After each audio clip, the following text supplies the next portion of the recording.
So this one's going to be kind of the power of leverage and stuff like that. So it's just kind of questions leading on from kind of what we spoke about last time and stuff like that. So just do the intro, and then again, just exactly like you done last time. Just feel free to ramble on when we'll give you topics to give your knowledge bombs on. I'll do my best, man.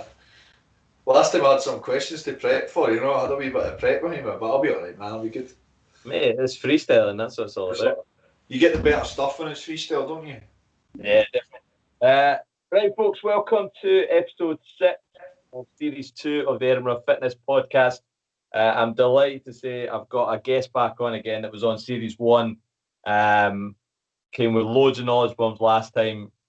The podcast last time was about an hour long, and we probably could have spoke for double the time. So I was really wanting to get him back on. So John is back. How we doing, John Young? Fabulous. Thanks, mate. Thanks for having me on again. I'm delighted. I know I was nagging you a wee bit to get back on as well. I even put that wee post up about yours and Mike's podcast. It was epic, by the way. Once you thought Mike, you had to get back on it. That was it. I just had to give a wee nudge. I remember speaking to you and you saying you got to get me back on. I had to give a wee nudge because it was my first podcast was with you. And this is technically my second official one because the other one was kind of converted to an audio book that I didn't own. But this is I love it. It's good. It's great. Good feedback from my end and your end, I think. Yeah, folk love the last one. So the last one we went out on the 25th of June, which I think's maybe quite hard to believe that we're in September now. What have you been kind of up to between June and now? Do you know what, man? I think just very much of the same. Very much the same. There's been a lot of sort of fun, like a lot of grind, a lot of having to change what we do, what we offer, what I do, what I offer as a person. Just all the stuff that's going on. With like lockdown changes, everything like that. But I can't remember if I spoke about refurbing the unit and things like that for us in the gym. So we've done stuff like that. Which we're back. We're going to be back on the 14th of September. So we had planned that. That's what I mean about things just kind of going upside down. We had planned the 14th of September to launch along with all the gyms opening. Then it gets brought forward and it was 2 weeks early and we're in, do we do it, do we not? But we stuck with the 14th, we stuck to our guns because we wanted to make everything perfect. So just a lot of work, mate, a lot of work. Yeah, a lot of education. The unit looks incredible and I think you look like you're just like loving life at the moment, you lads and stuff like that. I think you work, like you say, you are working really hard, but just really enjoying what you are doing, and it's quite obvious and everything that's kind of coming out on your social media and stuff like that. Yeah, I got asked a question yesterday on a live. Actually, we got asked a question yesterday on a live. It's like, what is it that you love about your job the most? And I remember I used to answer these questions quite genetically. I love changing people's lives. I love doing that. I just love the fact that it doesn't feel like work, and that's it. At the end of the day, I've found someone that I love working with. I've rekindled my passion with fitness and training people because we've managed to blend the mindset stuff into what we offer, and we've got huge buy-in from it. So that is what makes work really enjoyable. Mastered the work-life balance. Although my last 2 days probably don't state that because we have to rearrange this today. But right off the last 48 hours, mastered work-life balance. It's incredible. Great. That's and what you're kind of saying with these are kind of bringing the mindset into kind of everything you're doing, as well as like the last podcast we done. It just blew up. It was the most downloaded podcast I've had, and to me, kind of just what it showed was just the following that you guys have got, the MTF following and stuff like that, but also just kind of how important mindset is for so many people, and really getting a chance to hear more about it and understand it a bit more, I think really helps with people, because we said it on the last podcast, is like, I think most folk know kind of the strategy for, getting in shape or anything like that, but it's actually the kind of mindset behind it which holds so many people back. So that's why I was interested in getting you back on. Yeah. No, it certainly is. I mean, it was amazing that it blew up, mate. It was awesome. Like, I was quite excited by it. It was my claim to fame, man. I'm on the Edinburgh Fitness podcast, twice now. So it was amazing because, um, what allowed me to do, I guess, is kind of like break down things that people, like you say, already kind of know, but we kind of get educated in a textbook way. Everyone gets educated in a textbook way. So I was kind of trying to deliver it across the way that it resonated and related with me and how I understood it. And it's probably why it connected so well with my audience and your audience, because we're quite like-minded. But usually the stuff that we take on are from people that are very, very educated, that are passing all this information. But when you can break it down enough for you to understand it, that where you speak your language essentially, it really helps, I think. So I think it just helps folk when they look in the mirror themselves and say for example they fall off the wagon with their diet and stuff like that, they can look in the mirror and go, well, I understand why this is happening, as opposed to like beating themselves up about, I had a shit week and I'm a failure and all these kind of things, and just understanding that a lot of what is happening is kind of human nature and stuff like that. Like we when we spoke about before, when you kind of rely on motivation, and then when the motivation disappears and stuff like that, and that's so common and stuff like that. And you'd said it in the last podcast, is like round about usually that kind of 3 week mark. You usually see a lot of people in the fitness industry or fitness journey start to struggle. yeah, And again, that for people to hear, I think is really good, because when they hit that 3 week mark and they go, I can't be arsed, they know why, kind of thing. So that's yep. why it's really important. So It is. The amazing thing about it, right? It's like the way we're trying to deliver the mindset stuff and that we do now is like, it's great and it's really, really interesting to know why you're doing it. Yeah, like, and it's normal, because I think that's really important, that a lot of people didn't really talk about it, like, because it's that whole mental health stigma again, or they see it as a little problem or a little issue, or so they don't feel like it's worthwhile talking about. So what happens is, like, we all kind of start to, when someone else is explaining why we do it, then people are like, oh, he was like that as well. That's why I'm like that. This is exactly why I'm like that. But what we're trying to do now is really trying to um, give them how to fix it. Here's a solution. Like, this is a way around it, rather than saying this is why you're experiencing this. Like, we try and give them tools to work their way out. Yeah. yeah, I think that's massive. And as I say, that's the whole purpose of today's podcast, is to go into that next step. So the first one was the change in the mindset, and now we're kind of looking at the next step. But what was the kind of feedback you got from people on the last podcast? Do you know what? I got a lot of stuff like, oh, you guys need to do a podcast. That was great. Like, love listening to the stuff you were talking about. It really fits in well. And the thing is, Steve, me and you've actually got quite a few of the same followers, haven't we? Like, and Mike as well, which is very strange, because we're all kind of separate in the business, but we all know each other very well from a long time ago, and we're all doing our own thing now. But there was a lot of sort of great positive feedback that was actually quite nice to hear.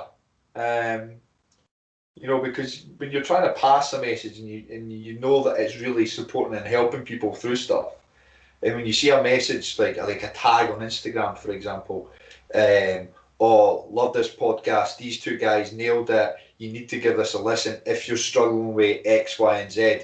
Now, that's amazing to see that people value it enough to even want to share it, because you can value something and keep it to yourself. But the fact that they wanted to share it because they felt that it was worthwhile listening to was actually incredible, man. I really enjoyed that. Yeah, definitely. And I think with Instagram, and it's just the double tap and that, that's so easy to do. But when people actually take the time to share something, and it was quite funny because we kind of had the like and share campaign on it, and what I liked about it was your guys that shared that, I messaged them separately and says, thanks very much for the share, I'll let you know if you win the prize. And Yeah. so many of them back, oh, I didn't even realise there was a prize. I just loved the episode. And I Yeah, thought that was because they weren't doing it for a reward. They were doing it because they generally got something from it. So yeah. I get shows you the kind of following you guys have got at MTF. So No, it's awesome. No, it was awesome, man. so like I say, we're going on to the last one was changing mindsets. Now we're going to look at kind of the power of leverage and stuff like that. But one of the things we spoke about was kind of motivation and stuff like that. And something I kind of want to hit home here is, why do you think motivation comes and goes with people? Why do I think it? Yeah. Why That's do you think people get motivation, but then they lose it and then they start again? we. What is we tend to go through this circle. So did I speak about pain the last time? I think I spoke about the pain element that triggers you. So motivation's pain, yeah. But a lot of pain is short term, like that really drives you. I mean, your short term depends how long you're looking at it in terms of a lifespan, what that is. But the pain is the initial driver, yeah, to get motivated. And then you go through these stages. So when you're motivated, you're highly motivated, and what do they call it? They call it sort of an uneducated enthusiasm, if you like. So you have this uneducated enthusiasm that's happening, and where you're highly motivated and you're just really excited and you want to change, whether that is in fitness or that is in life, or you've started this new thing. And I get like that when I decorate, for example. I get highly enthusiastic, but it all happens so fast, right? So you get into this highly enthusiastic state where you're really kind of uneducated in what it's going to take, and then you'll fall into this sort of it's a sort of educated sort of optimism. Yeah, you get this educated optimism, and in that educated optimism, you start to think, shit, this is kind of what it takes, like. So if you really want to change your body, you have to hit your steps. You have to be active every day. You have to, be accountable for what food's going in your body, whether you're tracking it or not. You kind of have to be doing that. And then when people kind of start to see that, that's where they sort of teeter on the edge. They teeter on the edge, and then they start to slowly trickle away, and they go into this like valley of doom, if you like. And when you're in that sort of, that's the or despair, valley of despair. It's like, oh, I've made that mistake because they were uneducated. They've made that mistake, and then they end up going back to normal, and then they go back into that cycle until there's enough pain again that they want to change, and then they're highly motivated. And that's why we see people go away and come back, and go away and come back to the gym. And they wait until January, because sometimes it takes a whole year to get around that cycle. And then come January, they're like highly motivated again, because they talk about joining the bandwagon. They fuel off other people's energy as well, because they're enthusiastic about going back. So it's that uneducated optimism, and that educated optimism. I think it's the line. Once they get the real education on what they should be doing, you remain disciplined enough to remain motivated enough. Does that make sense? Yeah, 100%. And it's funny when you mention gyms in January, because you'll chat to some folk and they'll just be like, surely like that doesn't happen. It's like, listen, 9 years I've been in the industry, and 9 years I've seen the January buzz come, and gets to March and then it starts to die off. It's just that cycle, like you say. It just keeps happening. And as someone that regularly trained, I used to avoid the gym in January, like point blank, avoid it, because it was just chaos. It was chaos. So January was my time off, and I was like, I'm going to go back sort of late February when it settles down again. Yeah. Yeah. But the pain points, right? Because we spoke that you talked about. I spoke about kind of my pain point and stuff like that last time, and you kind of asked the question as well as like, how long did you feel like it, and when did you get to that point? And like you say, it was when you don't want to kind of stand the pain anymore. That's when you kind of look for the change, kind of thing. So yeah. So as I say, what we're talking about, kind of power of leverage. So what is leverage to you? What does leverage mean to you when we're talking about mindset? So I think leverage is almost something to me, it's something that you can kind of hold on to that empowers you enough to outbalance the pain of what you're trying to avoid. So we just kind of had a conversation about PTs, business cards, versus speaking to people on the gym floor and repeating the cycle over again. So when I think about the pain of going to speak to someone on the gym floor,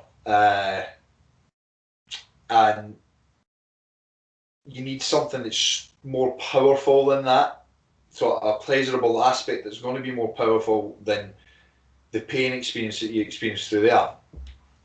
So I'm trying to think of it in a way that is going to be highly relatable to the people that are listening. So if the reward is going to be so much greater at the end than the pain that's experienced, it's amazing. Now, I tell you what's a great thing. It's probably better for me to tell you through a story, right? So I don't know if you've seen. I've got the audio book out. Yeah. So it's a free download audio book. So I spent so long, and I was writing stuff up, and I was doing stuff, and mate, I swear I was just teetering on because in my head I was like, I've got to do this. I've said I'm going to do it. Saying it wasn't enough. Says I'm going to do it. I was in a meeting with Paul Watt. We were on Skype, and he says, right, so when can you have that done? And I was like, Monday. And him not being daft, he's just like, right, okay, so what's going to be the repercussion if you don't do it by Monday? And just previously, before it, they were talking about some heights experience, going on this heights experience with his big alliance group and stuff. And he was like, I'd love you guys to come along. I was like, no danger. So he basically says to me, he says, if it's not done by Monday, you've got to do the heights experience, plus send a full bollock naked photo into this lads group chat. Right? So, wasn't too bothered about the lads group chat thing. You know, that shit happens all the time. That's fine. Right? But then I was like, the heights. Mate, I had that shit in by Sunday. Like, it was just like, you know, the pleasure of actually finishing the audiobook versus the pain on the other side was big for me. So that was, you know, from a leverage standpoint, that was huge. Like, it's just finding, and I don't mean that's like a carrot version. You know, like they're dangling the carrot and the stick there. The stick's over there. I don't want a stick. I want a carrot. You know, so I went for that. But then there's the other version, like the leverage of loved ones. You know, the happiness of loved ones, the excitement of seeing something like that. If you were to achieve something like this, or the fact that your kids are going to get to see you live longer if you start to be more active. And then you would build on that, like, so what does that mean for your kids? Well, we get to go on more holidays together, we get to go on this together. So leverage doesn't just sit with that, you've got to layer the leverage. You know, you've got to make it more visible, make it more real. Do you think you should tie your leverage in with like your values, or when you speak about family? 100%. I think, so this, I don't think it's going to be off topic because it's still mindset. So when we speak about self-sabotage is often linked into what you value, you know, and you know, when you work really hard, for example, because you value the family. I think I spoke about this before. You're working so hard because you want to earn so much money and stuff, and you value your family so much. And I like using that one because that's what I experienced. Yeah. But you know, you have to then revisit your values, because the true meaning behind that value is actually getting affected, because you're actually, I was valuing the money more than I was valuing the family.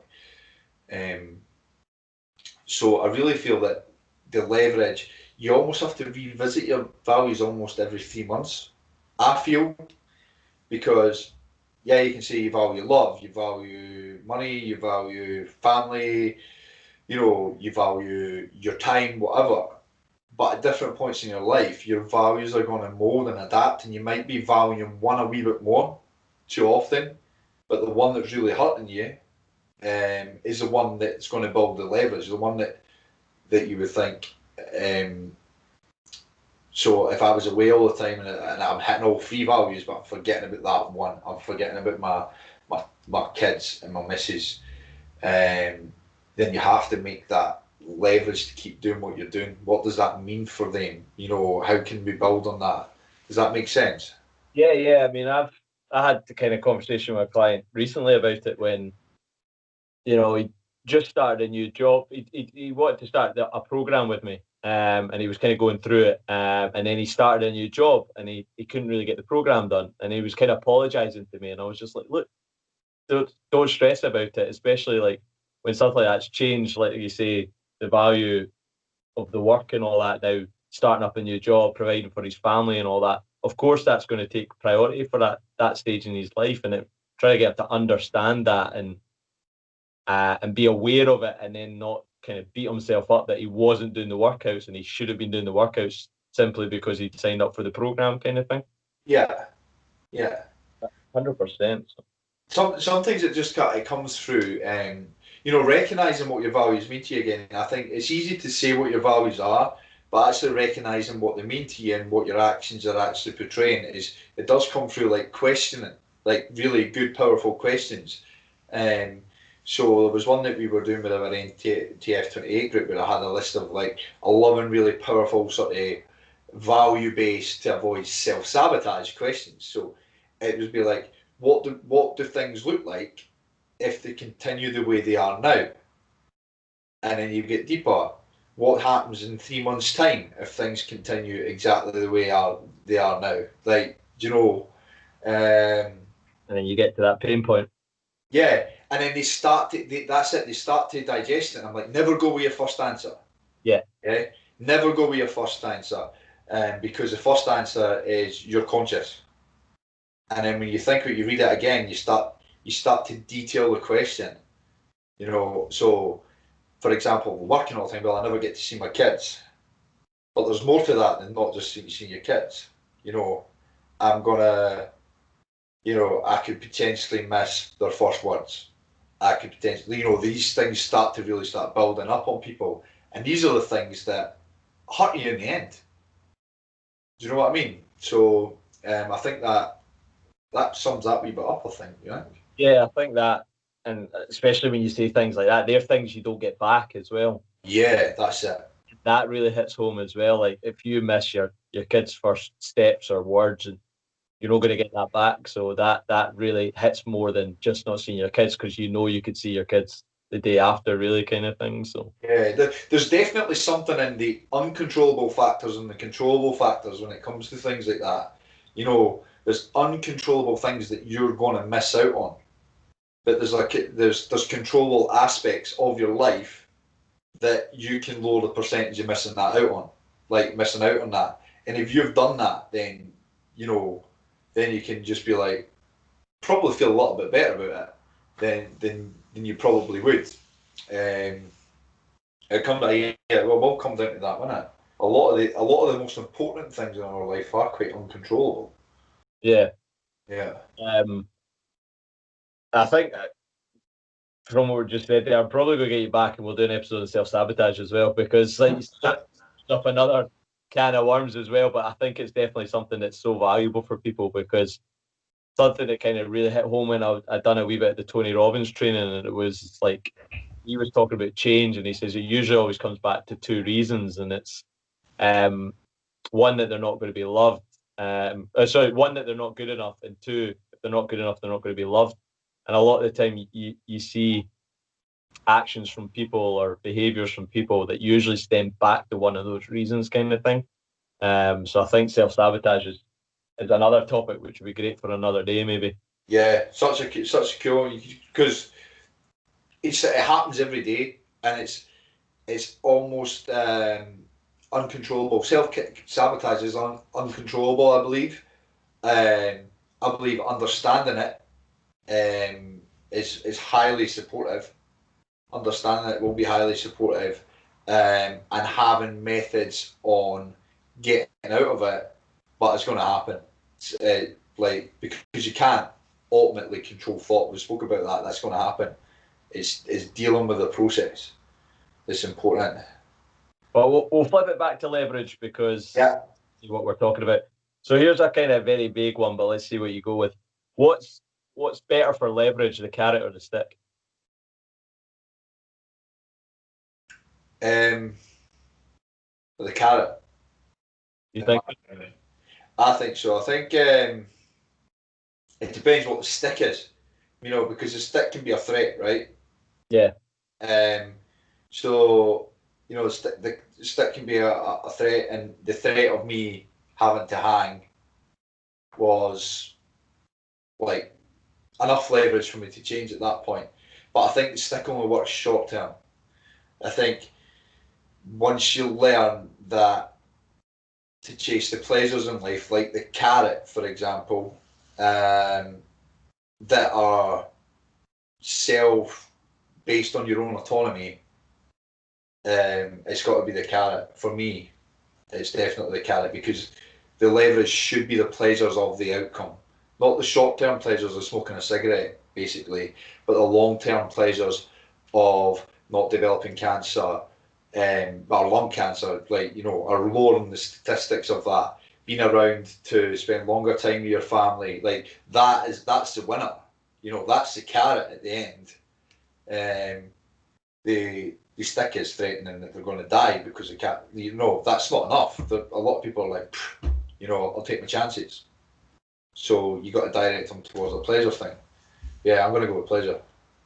Oh, That's it. It's a tough question because But I think you're right. I mean, I think like everything, it's obviously very open to situation and person and stuff like that. But something that Elliot Hulse said that always stuck with me was when he spoke about if you had to run, and he was like, you're running to like £1 million, and you will run as fast as you think you can run, and you couldn't run any faster.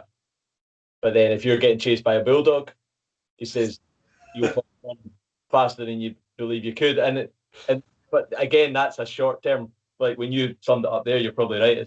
That's a short term one, but it shows you the effect that both can have on you. And I think that's powerful with leverage, as well as understanding what is the pros and the cons to kind of each decision. Yeah. They've both got their place, because my audiobook was never a long term task. So the short term threat was probably the best thing for it. A long term task is ideally having a body transformation, a weight loss transformation, a long term task. So beating someone with a stick all the time ain't going to work.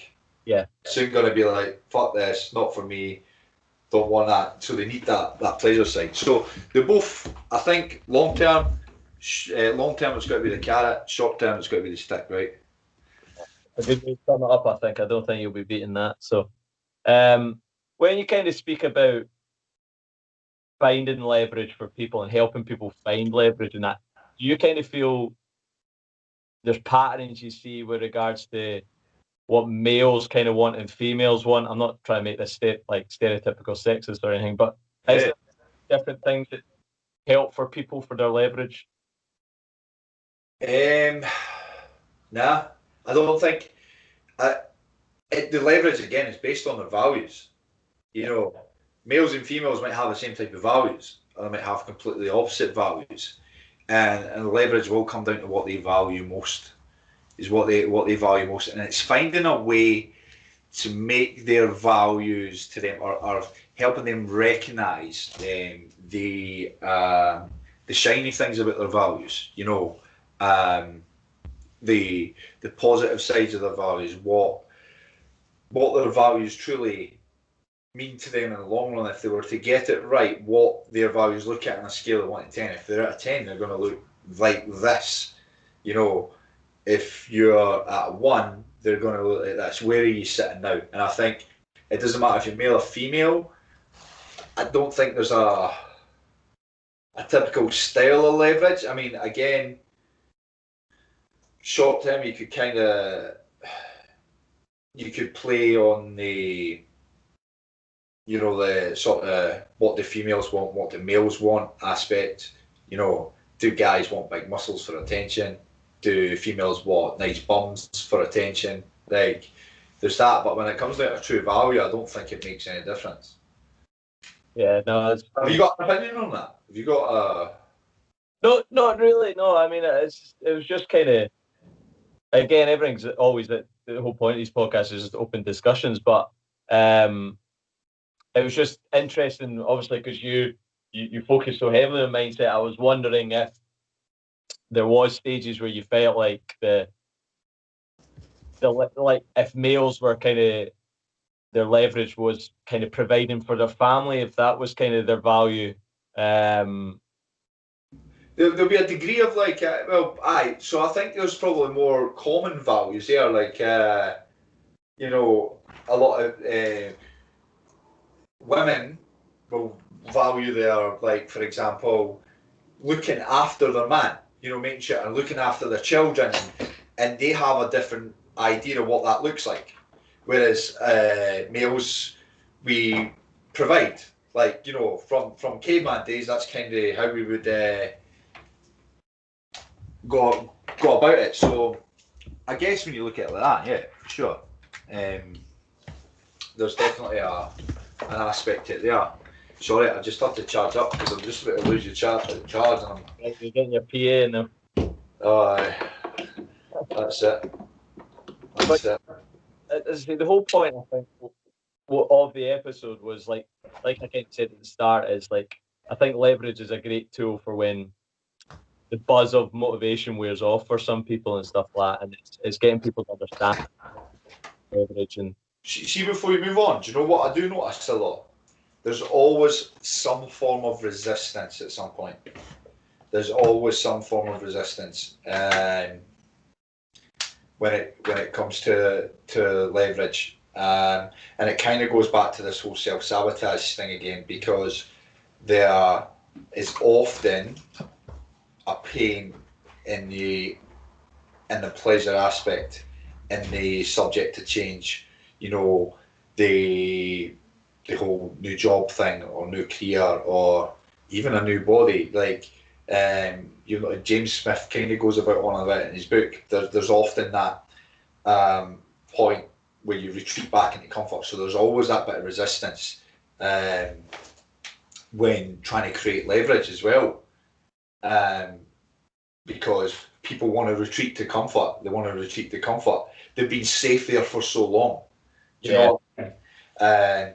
So you have to then re-emphasize the importance of helping them understand again through questioning. We never, as a coach, I would never say this is what you need to do. But we help them understand it. We bring them to a point of realization, and you do get a lot of resistance, and it never at first. You know, everyone's all like, whoa, and then it's like, when it becomes real, then you get a bit of resistance, like, yeah. Yeah, and again, as I say, that's the kind of whole point of the podcast is that people are so desperate sometimes to get out of their comfort zone, but they're scared to do it, and understanding how important leverage is for doing that. Yeah. Like you say, it's never going to be easy, because there is always that subconscious self-sabotage happening, and it's by utilising these tools, you can kind of push forward. So, or there's a complete like rejection to wanting to go that deep and understand that, you know, that because it upsets them. Sometimes it upsets them. There's a point of getting upset that, you know, when you have to actually put it on paper that you're not doing these things that you value, and you get resistance there as well, because it's hurtful. Yeah, you get a lot of that. I think I asked you about the male. Now I'm thinking about it, I think I asked you about the male and female because you ever watch Married at First Sight Australia? What the fuck is it? Watching it, it's our go-to like crap television at the moment, just to shut off. But you want crap television, right? Completely off topic, but you need to watch Cobra Kai. Have you watched Cobra Kai? No, I've not, but it's folk at work has been speaking about it. I need to watch it because it looks. I saw the trailer; it looks amazing. Yeah, I mean, if you've seen Karate Kid, you need to watch Cobra Kai, right? Yeah, but it's trying to get a pregnant wife interested in it, which I might have to bide my time. So, but the whole point of the Married at First Sight is just it was quite. I like it. I like kind of psychology aspect of it and stuff like that, because like you're pairing people together based on science and stuff like that, and it's, you know, like one partner last night, she was trying to get her partner to open up, and he wouldn't do it. Like the more she tried to get him up, more walls he was kind of putting up and stuff like that. Yeah. And it was just very interesting watching the different way people respond to things and stuff like that. Yeah. And as I say, what she was wanting is obviously make the relationship work, but he couldn't break down his own barriers, and it's probably, again, it was keeping him safe, like from potentially getting hurt or something. You don't really know. Yeah, probably from a past experience or ridicule or whatever, because that's where the first point of retreat comes in it. Like when there's a fear of embarrassment and ridicule or the same damage being done before from a past experience. So yeah, probably. Yeah, but on that, who are you and what have you done with Steve Smith? Like, it's what? I love it. What's happening? But, I can accept Love Island or something, but what's going on? We've moved on from Love Island now, mate. That's old school. That's done. Right, that's old school, right? Is this in the up and coming? Is it? Get with the times, mate. You'll be watching by the next podcast. You'll be watching. I think everyone's going to watch it.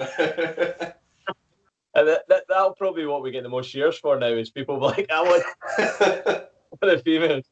But one of the things the guy was doing when he was putting up these walls was he kept saying that I'm not good enough for you.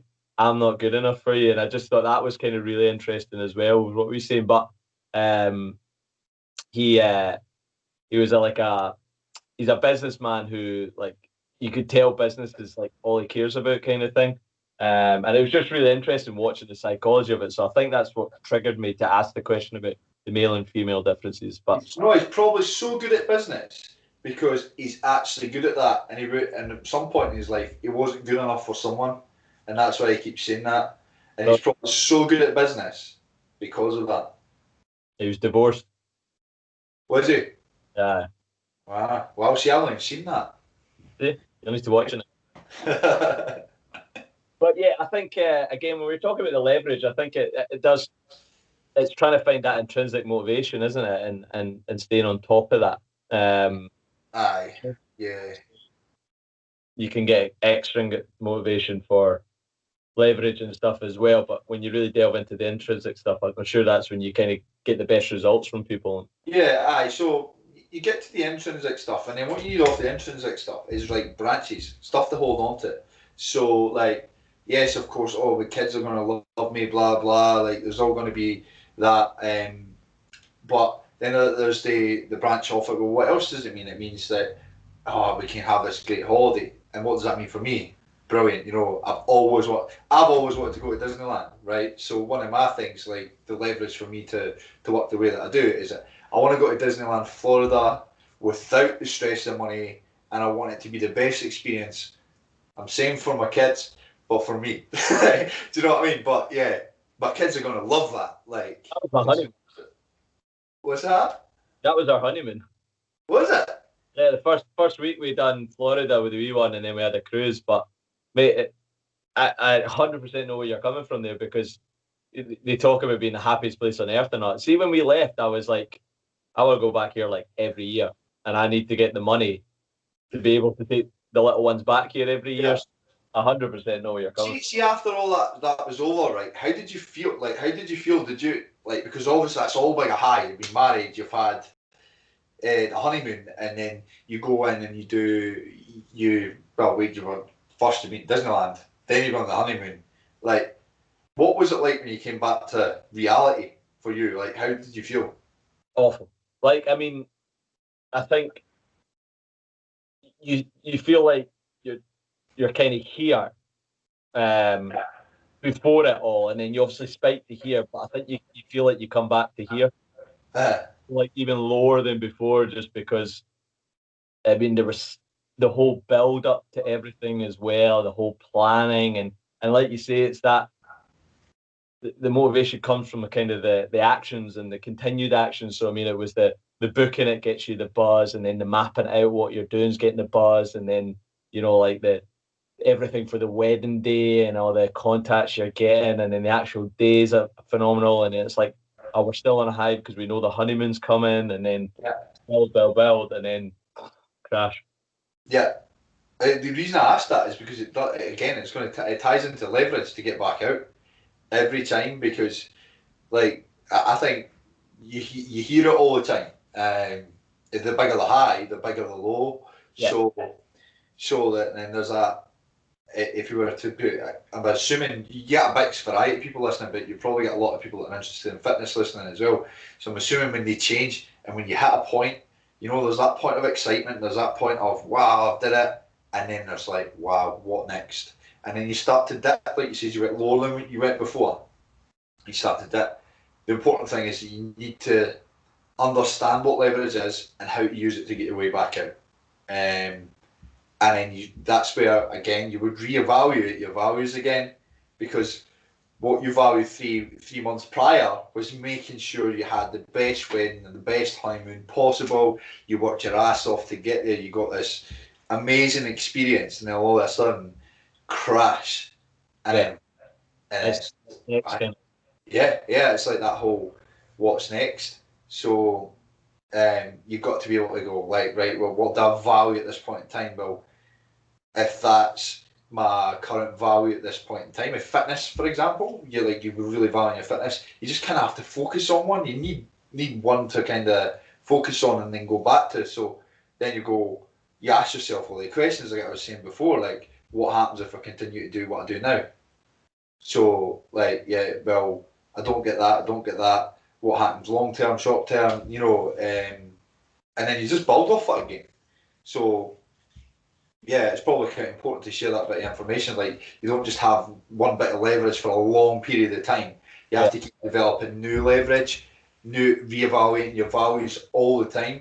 Like, you're going to have core values. Everyone has a core value. Some might not understand what it is yet, but, everyone has a core value, I think.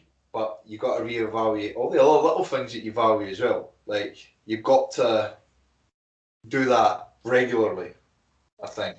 Yeah, 100%. And then I think that ties in with your goal setting as well, doesn't it? Because like everything becomes easier when you're working towards that goal. Like even like your training's easier because I don't want to stand at the altar on the day and not be kind of happy with the way I'm looking, kind of thing, because you're there and stuff like that. And then the day stops, and then it's like, well, I'm not getting coffee delivered. What's going on? I know. See, because I value her so much, she values me so much, and she brings me coffee. Genius. But yeah, when you come back, it's like you've got no motivation to train. You've got no motivation to do anything because you're down here. And like you say, you then reevaluate everything and then make some new goals and go again. Yeah. Little short-term values will change daily, I think. Yeah. Yeah. I mean, last night I never valued a double quarter pounder cheeseburger any more than I've ever valued it in my life. I was starving, but today I wouldn't thank you for it. Do you know what I mean? So you get little short-term stuff, but yeah. No, I mean, it's awesome. One thing I'm going to kind of ask you about is it's kind of off topic, but it's interesting you kind of brought up James Smith because I was listening to one of his podcasts yesterday, and yeah, I love the guy and I think his knowledge and stuff like that. But something that you kind of see with a few people at the moment is a kind of a blame culture, where like things that are happening as outside of their control, it's not their fault, kind of thing. And I just kind of want to get your views on why do you think it's out there, and is there a way that people can overcome it, kind of thing? Was that a recent post for James? Was it? Did you put something out about that? He done a podcast recently, and he was just kind of speaking. It was just him speaking, and what he was kind of speaking about. He was mainly speaking about mental health and how people weren't focusing on that when they were focusing on coronavirus. Yeah. Then he kind of delved into a few topics, and it just, to me, it sounded like it was a blaming to other people instead of people taking responsibility for their kind of own actions, kind of thing. Yeah. And as I say, I've got loads of time for him, so it's not like I'm criticising him or anything. And it just kind of got me thinking that there is you see it with people, they a blame thing. Yeah. So here I did a bit in this. I'm guessing you've not heard my audiobook yet. Did you hear my audiobook at all? No, yeah, no. I've got your daily emails, and I haven't listened to it, but I do need to listen to it. Yeah. I'll drop the link in my next daily email so you can listen to it, right? Because I do talk about blame. Um, because I was so fucking guilty of it, right? So I tell that story in this, but I'll tell you what I speak about, right? So, like, there is elements. Obviously, there's a lot of things that you can blame people for. Yeah, it is someone's fault. For example, that so they broke my heart. There's a very simple one, right? They're at fault for breaking my heart. But I think the big key thing is with blame, and the biggest recognition that I get from blame, and I got this from actually reading Tony Robbins' book, um, Unleashing the Giant Within, Yeah, I think. Or it might have been Not Your Guru on Netflix, but it really hit the sweet spot with me, yeah, because it was the timing was just perfect, and sometimes it's all down to timing. But you can be prepared to blame people for loads and loads of things. Uh, well, all the bad shit. You're only going to blame someone for the bad shit, right? yeah, But you've also, if you're going to blame, let's say your dad went, and maybe I touch the subject for people, but your dad left you when you're younger, and you blame your relationship with men because you didn't have a father figure in your life. Well, you better be prepared to kind of blame your dad for the woman that you are now. You need like for all your strong aspects in life, the fact that you're so resilient, the fact that you know what you're looking for in a man. Like, do you know what I mean? Like, so I think the blame game I called it, and it was just like blame is a thing, yeah, and I think everyone's within their right to blame people for certain things. But if you're prepared to blame someone for a certain thing, you've got to kind of blame them for the things that you've learnt and the way it's developed you as well. Because um, you know, you could blame past experience with a manager that you worked for the. So for me, working with a manager in the past, I could have blamed this manager for the worst working year of my life. yeah, But I was forced to learn a lot of good shit and a lot of new shit that excelled my progress. I thought it was delaying it. It wasn't delaying it. It made me one of the stronger people in the company at this point in time. So if I was going to blame that person for that, I got to blame him for that as well. yeah. Do you know what I mean? And Uh, that would be the best way I would explain it, mate.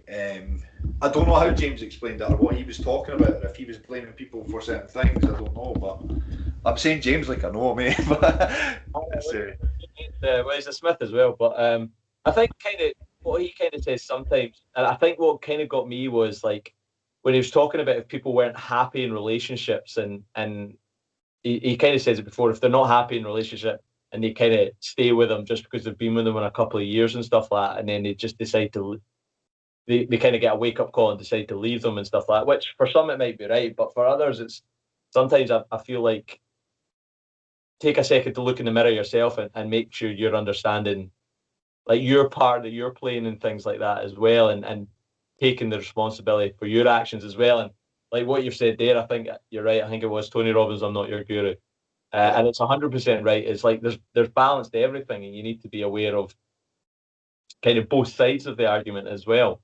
yeah, Uh, and I kind of want to ask it just basically because there's so much going on in the world, and there's probably so much blame being thrown from left to right, right to left, and all over the place. And yeah. if people maybe took that perspective of looking at it slightly differently, I think bridges could be built. But where at the moment, I think they're just going further and further apart because there's more and more blame being thrown. Yeah, but that's the other thing. Blame's easy. Blame's so easy. Like to say, well, it's your fault we're like this or it's like that. Your actions are making me like this. But like my advice there, just as a person, not as a coach, but as a person, is like once you've exhausted all options of looking inward to see what you've done and made the effort to change, and it's still the same, then you got to make the decision. Then you've probably got a right to blame for that aspect. But until you exhaust all decisions uh, or actions or whatever, until you exhaust everything from inward, then kind of hold back, because part of the blaming is part of the argument, and if you stop the blaming, then the argument stops, and then look inward, yeah. Yeah, 100%. I think it's that kind of point the finger, 3 point back at you kind of thing as well, isn't it? And it's Mate, it's so easy when you're under pressure. You know, it's so easy, and if people are locked up in the house, like you say, or have been in the past, and it's put strain on relationships, and because you hear and you see it all the time, they're not used to being in each other's pockets, or one person's been furloughed, one person's been made redundant, then you've got all that pressure. So it's so easy to switch and point a finger, or even start blaming people outside their circle. It's so easy to do it because I get it. If me and you were locked in a room, you know, and um, like kidnapped, I'd be blaming you. I'd be like, why are we kidnapped? Why are we here? It must be because of you. You know, eventually you start to feel like resentment towards the other person. And the right thing to be would be to stick together in the situation, but the questions would be like, Steve, why am I here? Like, they clearly know who you are. Like in my head, you know, they clearly know who you are. I've not done anything. I don't have any mates. That's what I'd be like.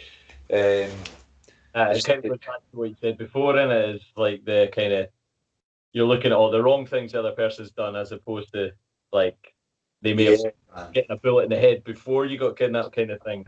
But I think it comes back to that comfort zone as well, and it is when you blame, you put yourself back into your comfort zone a bit, don't you? Because it's not my fault, kind of thing. It's like you say, it's the other person's fault that I've been kidnapped, kind of thing. It's safety, in it. It's a security blanket. It's like that's what blame is, I guess. It's a security blanket because it's deflecting everything away from possibly the reality of the situation that you're not ready to face. So it's easy to blame. Yeah. Awesome, my man. So we'll just, as I say, we just ramble on, and we could easily go on for a wee bit. What are you guys kind of working on now? What's kind of happening at NTU? A lot of things, mate. To be fair, a lot of things. I think, like I've said to you in a previous conversation, we're getting to grasp with being directors of a company because that's what we are. You know, we love what we're doing. We're great trainers, but we want to excel the business. We want to take it to the next level. We're totally branching into the whole mindset side of things along with training, and that's an online platform we're running called MTF28. So they get access to a big exercise library, as well as me and Grant in front of them for an hour on a live feed where we talk through stuff like this, self-sabotage. We talk about that happiness buffet that you'll know about, you know, getting their energy right. So we've got a lot of time invested in that. I mean, the business itself, I mean, I think we just want to get it flying again. We've done great. That's a sold out. Programs are gone to capacity, and we open up on Monday, which was amazing. It was one of our big targets. But it's like, what's next for our guys? What can we give them next? What's going to be like, you know, what's going to take them to the next level? And that's going to be our massive focus. So just applying a lot of energy into stuff we love. Probably look after ourselves a little bit, because last year, you know, like it was all grind. I'm not gonna lie, it was all grind. But this year, I think we'll kind of look after ourselves a little bit in that as well. Spoil loved ones, etc. So, yeah, that is the plan. And we're branching into this. We're going to release our very own podcast. Oh, that's a knowledge drop right there, yeah. We're going to call it More Than a Fitness Podcast, because we're obviously going to be bringing on guests that speak mindset, and you know we're kind of, we are going to get pretty ballsy with it, and hopefully we are bringing on some big serious guests to chat to, you know, like idols and figures in the public eye, that we're bringing on to that. So that should be all cemented and out by the end of this year, by the turn of the year. We just kind of want to get the gym open, and make sure everything's flowing the way we need it to flow, and then focus on that next level. Yeah, it's unbelievable, and I can guarantee you'll smash it, and we have this conversation this time next year. It'll be big things that have came out of this last year. So we'll wrap it up there. Again, John, thanks very much for your time. I think I can guarantee this podcast will be right up there with the last one. I think folk will get so much knowledge from it and get loads of stuff from it. So really appreciate you coming on. No, I appreciate you having me on, mate. I love this, to be honest. Thanks very much. Good, man. That's the same as me. I just love having a chat with people, and the whole point of the podcast was these are the conversations that a lot of us have in the fitness industry. So why not just record them and get them out there to people to... That's it. Back in the day, this would be the stuff you would speak about in the office, really, innit? Yeah, that and who's getting the next coffee. So I got mine. Cheers. Right, guys, that's the end of the episode. Thanks very much for listening, and I'll speak to you soon.